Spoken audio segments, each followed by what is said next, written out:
आपका। बढ़ते हैं आगे, बात जरा सुप्रीम कोर्ट की करते हैं। सुप्रीम कोर्ट ने आज अपने तेवर साफ कर दिए और डिवीजन बेंच के अंदर आज नुपुर शर्मा की दरख्वास्त की समाअत हुई। नुपुर शर्मा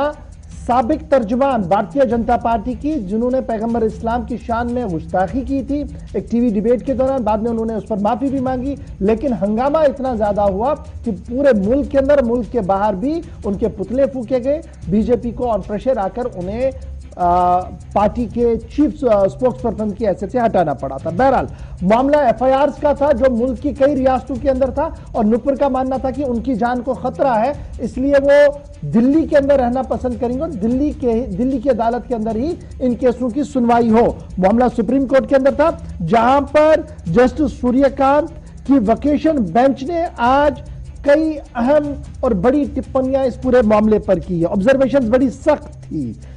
पहली ऑब्जर्वेशन जो इसमें थी कि नुपुर शर्मा को थ्रेट है या नुपुर शर्मा की वजह से मुल्क को थ्रेट है। यहां से जब बहस शुरू हुई तो आखिर आते आते कोर्ट ने डिक्लाइन किया कोई भी रिलीफ देने से नुपुर शर्मा को, और कहा कि उन्हें किसी भी कीमत पर अदालतों का सामना करना होगा, पुलिस स्टेशनों का सामना करना होगा, और लगे हाथों दिल्ली पुलिस पर भी आज सुप्रीम कोर्ट जमकर बरसी है। क्या कुछ आज इस केस के अंदर हुआ है, क्योंकि इस केस के आने के बाद पूरे मुल्क के अंदर मिला जुला रद्द-ए-अमल है, जहां कुछ लोग नुपुर शर्मा के हक में आकर यह कह रहे हैं कि सुप्रीम कोर्ट की तरफ से जो बात आज सामने रखी गई है यह ब्लैक डे के तौर पर है, और कुछ लोगों का मानना है कि सिलेक्टेड ऑब्जर्वेशंस आई हैं जी, एक जेल में है और दूसरा बेल ढूंढने की कोशिश में है। इस तरीके का भी ट्वीट आया थोड़ी देर पहले। महबूबा मुफ्ती ने भी ट्वीट करते हुए सुप्रीम कोर्ट के इस बड़ी ऑब्जर्वेशन पर सवाल करते हुए कहा कि नुपुर और जुबैर पर एक जैसा इल्जाम है, लेकिन एक जेल में है और दूसरा बाहर है। किस तरीके का निजाम है। सीधे आसिफ रशीद मेरे साथ इस वक्त ज्वाइन कर चुके हैं। आसिफ, बहुत शुक्रिया ज्वाइन करने के लिए। मुल्क भर के अंदर रिएक्शंस का आना जरूरी है, लेकिन बुनियादी तौर पर कोर्ट ने आज क्या कुछ कहा है, बेसिक पॉइंट्स क्या है, हमारे नाज़रीन को जरा बताएं। देखिए,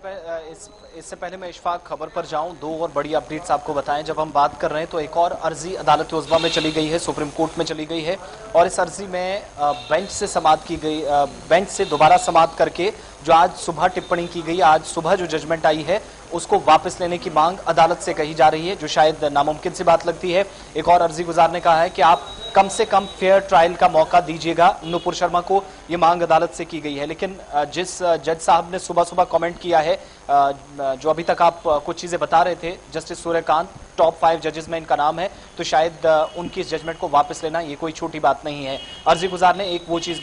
यहाँ मांग की है। दूसरी एक चिट्ठी चीफ जस्टिस ऑफ इंडिया को अजय गौतम की तरफ से लिखी गई है आपसे थोड़ी देर पहले, और अजय गौतम एक समाजी कारकुन है, हिंदू तंजीम के सीनियर लीडर भी हैं। उन्होंने कहा है कि नुपुर शर्मा की जान को खतरा है, लिहाजा सोच समझकर तमाम चीजों को देखा जाए, कहां पर उन्हें हाजिर होना कहां नहीं, इसलिए सारी चीजों को नेग्लेक्ट नहीं किया जा सकता है। अब उस चीज पर, उस खबर पर जिसका सुबह से तबसरा हो रहा है काफी ज्यादा, इसमें 3 तरह के ग्रुप्स हम देख रहे हैं जिनकी अलग अलग आरा इस वक्त सामने आ रही है। अदालत में जब आज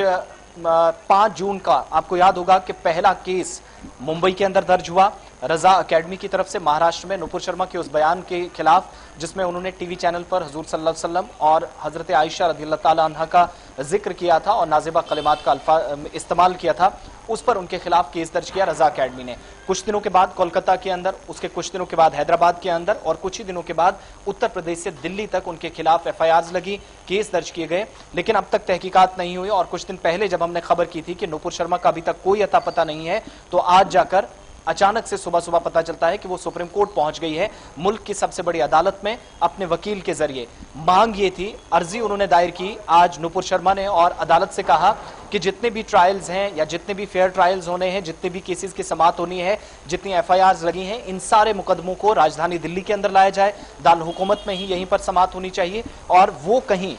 अगर वो दिल्ली के अंदर है तो बाहर ट्रायल के लिए ना तो वो कोलकाता जाएंगी, ना महाराष्ट्र, ना उत्तर प्रदेश, जहां जहां उन पर केसेस थे। वो चाहती थी कि सारे केसेस यहीं ट्रांसफर किए जाए, लेकिन अभी फाइल ओपन नहीं हुई थी। एक तो उनको पहला झटका ये लगा कि अर्जी उनकी खारिज कर दी गई। अर्जी खारिज करने के बाद जो कुछ उनको आज तकरीबन 15 से 20 मिनट में सुप्रीम कोर्ट के अंदर सुनाया गया, वो शायद उनके लिए सबसे बड़ा झटका था और अब तक का सबसे बड़ा तकलीफ के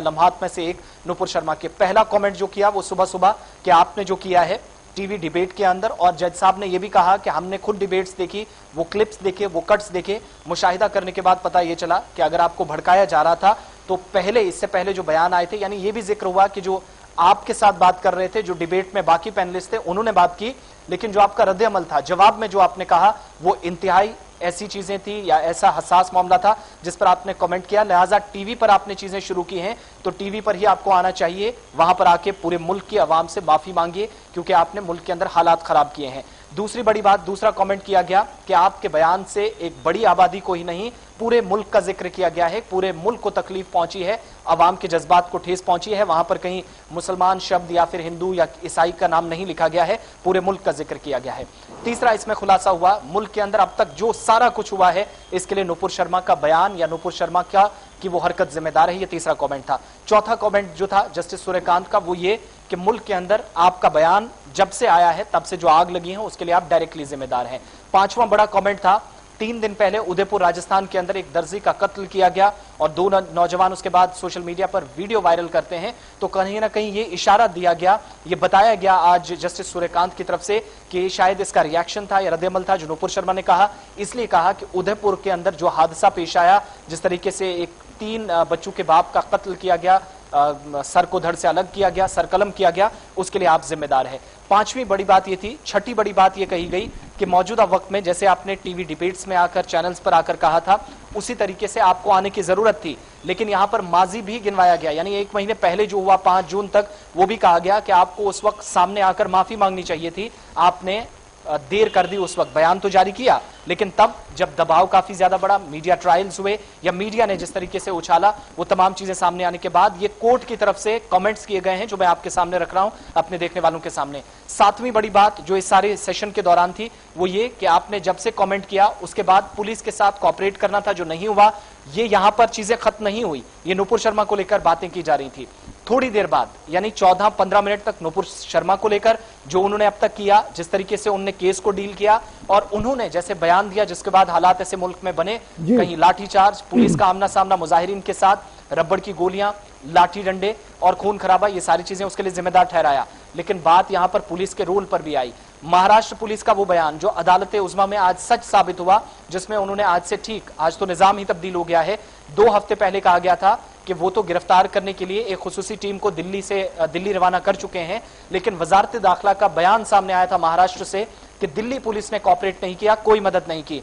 आज वो उस वक्त सच साबित हुआ जब आज जस्टिस सूर्यकांत ने कहा कि एफआईआर इतनी होने के बावजूद, मुकदमे इतने दर्ज होने के बावजूद, शवाहिद इतने होने के बावजूद, क्लिप सामने होने के बावजूद, मुल्क के अंदर हालात खराब होना और उदयपुर का केस सामने होने के बावजूद भी नुपुर शर्मा के खिलाफ कार्रवाई होने के बजाय रेड कारपेट डालकर एक सहूलियत फराहम की गई, एक सहूलत दी गई नुपुर शर्मा को, जिस पर दिल्ली पुलिस को भी फटकार लगी। अच्छा, अब 2 तरह की चीजें यहाँ पर है। बात है, लेकिन 2 चीजें मेरी नजर में बड़ी इंपॉर्टेंट जिस पर बात होनी चाहिए, जल्दी से जरा इस पर कमेंट कीजिएगा। आज जस्टिस सूर्यकांत साहब ने यह भी कहा टेलीविजन चैनल्स और एंकर्स के लिए क्या कि जो सब जुडिशियल मैटर्स होते हैं, यानी अदालतों के अंदर जो जेर समाअत केस होते हैं, उन पर आप कैसे जी डिबेट करते हैं और ये खुल्लम-खुल्ला वायलेशंस है। तो कहीं ना कहीं एक इशारा देने की कोशिश की गई मरकजी इंफॉर्मेशन ब्रॉडकास्टिंग मिनिस्ट्री को कि वो देखे कानून क्या है और जो लोग इस कानून की खिलाफ वर्जियां कर रहे हैं उनके खिलाफ पर क्यों, क्योंकि खबर यह भी थी कि कोर्ट आज इस मामले पर भी कहीं ना कहीं बोल रहा था कि जनाब एंकर और चैनल और चैनल प्रोड्यूसर पर भी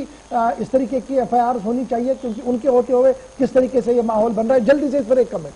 बिल्कुल, ये हुआ बात तकरीबन 2.5 से 3 मिनट तक ये भी हुई है। जहां नुपुर शर्मा की बात हो रही थी तो उस वक्त दिल्ली पुलिस से ये सवाल भी पूछा गया, सिर्फ उनकी कारकर्दगी पर बात नहीं उठी, इस केस को जैसे डील किया है। जस्टिस सूर्यकांत ने दिल्ली पुलिस से सवाल किया कि अगर एंकर ने भड़काने की कोशिश की, जो हवाला नुपुर शर्मा के वकील की तरफ से दिया गया और जो दूसरे वकील भी वहां बहस कर रहे थे, उन्होंने कहा कि भड़काने की कोशिश हुई, तो सुप्रीम कोर्ट ने उसमें जवाब दिया कि अगर भड़काने की कोशिश हुई थी तो अब तक एंकर के खिलाफ क्या कार्रवाई नहीं होनी चाहिए थी, यानी उस सहाफी का जिक्र करते हुए नाम लिए बगैर। और ये मुतलका वजारत को भी आप जो पैगाम की बात कर रहे हैं, मुतलका वजारत को सख्त इकदाम उठाने की जरूरत पर न सिर्फ जोर देना है बल्कि दिल्ली पुलिस को भी यह बताना था कि अगर इस तरह के केसेस आते हैं और आपके हाथ में चीजें हैं लेकिन तब भी चीजें बाहर जा रही हैं। अब जब ये जजमेंट सामने आई, आप ग्रुप्स की बात कर रहे थे, मुतलका वजारत को इशारों इशारों में बता दिया गया, समझने वालों ने चीजें समझी। लेकिन 3 ग्रुप्स क्यों बन रहे हैं? एक ये मानता है कि कल या परसों का जुबैर का केस हमारे सामने है, और दूसरी तरफ नुपुर शर्मा जिनको जेल जाना चाहिए था, नहीं हुआ। एक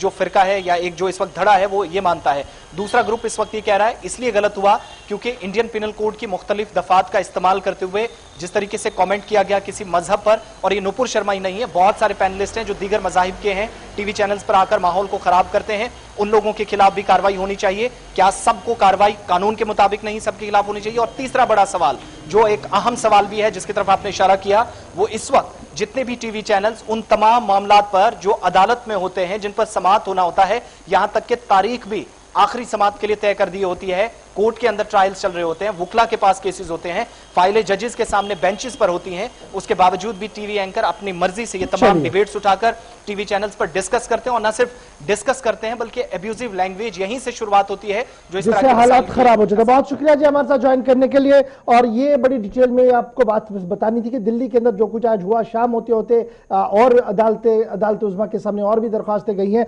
डिटेल आसिफ रशीद आपको बता